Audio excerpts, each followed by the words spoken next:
So today we're going to look at the Balance Council for May. This time I did check what some other people are voting for, what the general consensus is, and try to pick some things about cards I felt were somewhere in there that I also think need to be changed. And let's just get into it. So to start off, we have Alula. I think I've said this before. I think she was my #1 vote last patch too. I don't remember, but I think she needs a 7th power. The deck relying on her is a deck based on her and boosting all of your warriors' damage. And if she dies, that doesn't really work. So at 6, she dies very easily. And it's not like an insane engine. Plus, if you're making a deck based on her, you kind of have to play her twice and revive her. So, yeah, I think she needs another power. Hopefully make that deck viable and just compete with Raid Warriors. Because I don't like Raid Warriors, and I wish it had an alternative. But it kind of seems to be the only way to do it in Skellige at the moment. Next up is Chimera. I've seen this one suggested a few times. And also one I really like. I've always liked the unit Tatterwing, not unit, the unit Arachis Swarm rather than the Tatterwing Arachis Swarm. So I would really like to see this buffed, and it's a really good one. It helps Arachis Swarm in particular because Chimera has a lot of potential, and also comes off of the lock, which helps lock out too, because it gives you more flexibility to play in that deck, and I like that. I like the idea of buffing the Arachis Swarm without buffing Tatterwing, because Tatterwing is not one of my favorite cards. Next up we have Magpie. Magpie, it has a lot of cool potential, right? Like, you could theoretically do a lot of combos with Magpie setting stuff up, but it's just not good enough, right? Like, it gives you, it's a 5 for 5. I guess you could say 2 coins is maybe 3 points, so say it's a 6 for 5. That's bad, and it's not worth the setup because it's got a cooldown. If there's no cooldown, you could do some broken combos because I think you get infinite coins. But since there is a cooldown, it gives you 1 coin. It just has to live. It has to live to give you the coins. And 3 damage is nothing. You can invest 3 damage off a ton of cards to kill this. So I think it needs another power. And I think this could maybe make some interesting combos. As far as power decreases, I think King Ravid.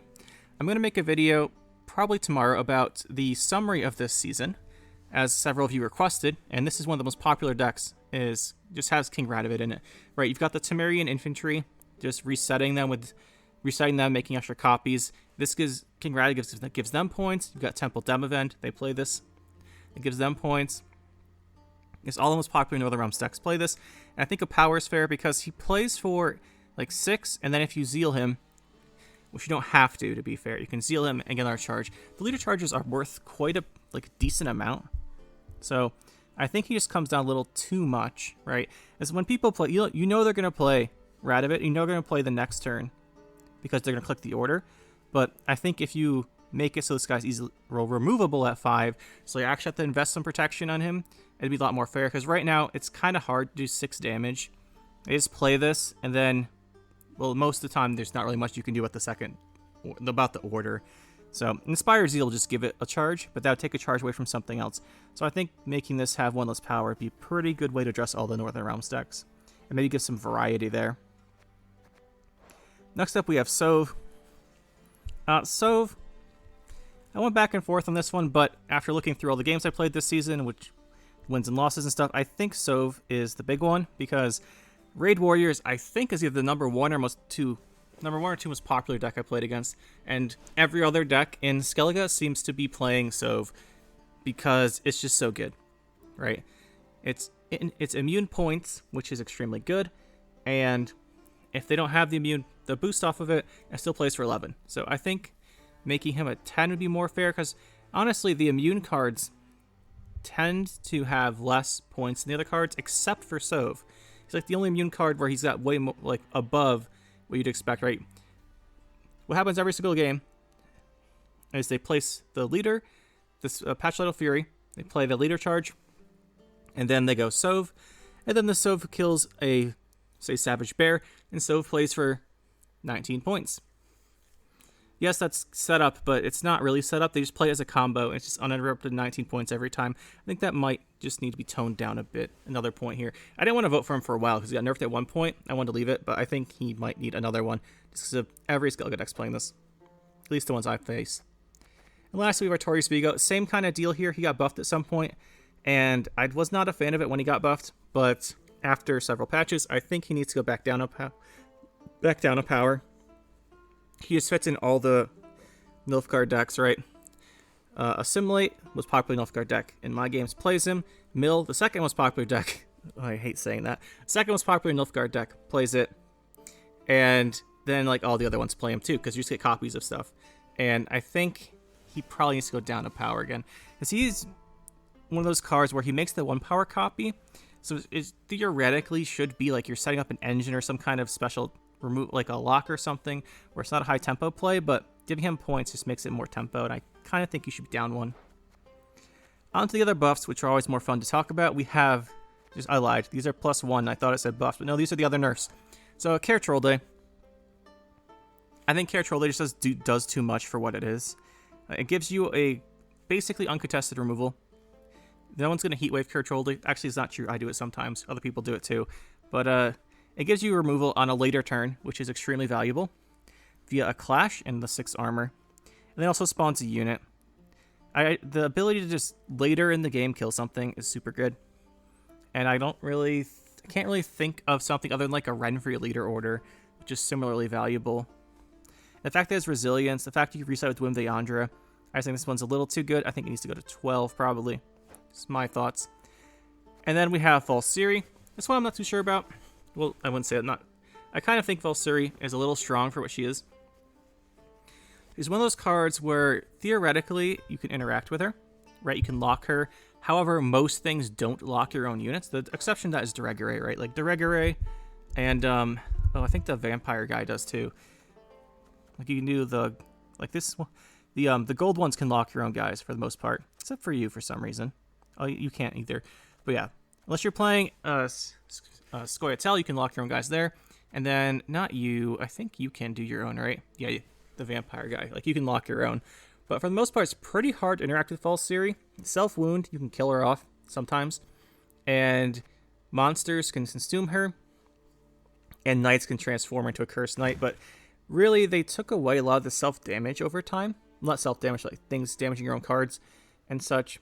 So she just always plays for more than 6 provisions worth of values. What we're basically should say here, right? When's the last time you saw False Siri just like not get a ton of value out of specific circumstances? Like most of the time, she has incredible amounts of value. Right, you play the Buchert Hunter twice, either from a leader and then from your hand, or you just play one and then wait, or you play one then the second one, you play one then play Sangreal. The Sangreal is pretty decent, but Siri plus any of those combos, like Siri makes the Bucherts play for what, 12? So she's making them play for an additional 6 points each.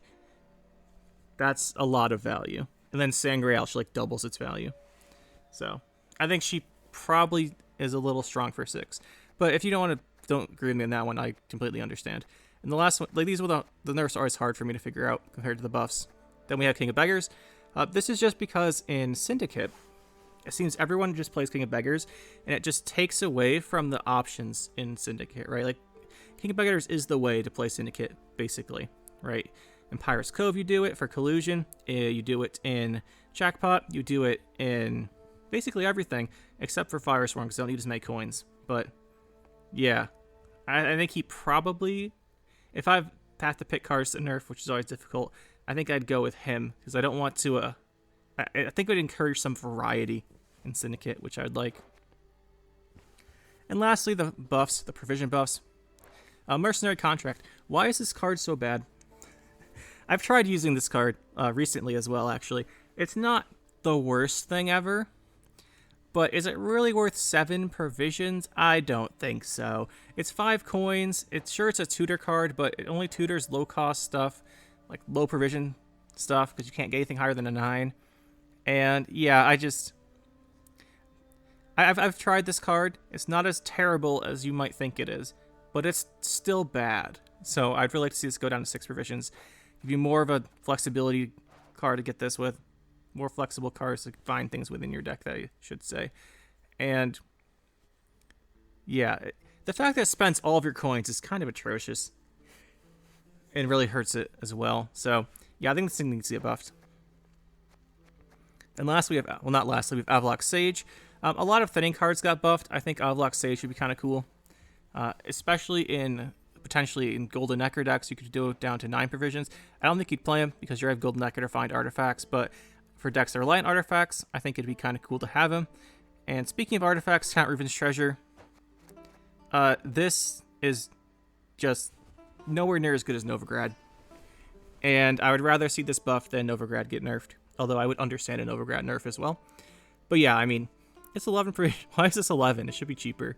But yeah, I really hope Count Ruben's Treasure gets buff. I almost want to put this one higher than Sage. I think we will. Forgot to order these ones, I think. Oh, that's right. No. Quick story. I accidentally put Ruben's Treasure in the provisions increase. And I had to start over. That's why it was in the wrong spot here, because I swapped it and moved around. But yeah, this is the right order. I had to redo this part down here, because I put Ruben's Treasure in the wrong spot. But yeah, that is my votes for Balance Council. Let me know what you guys think. Where you agree, where you disagree. And we'll see you in the next one.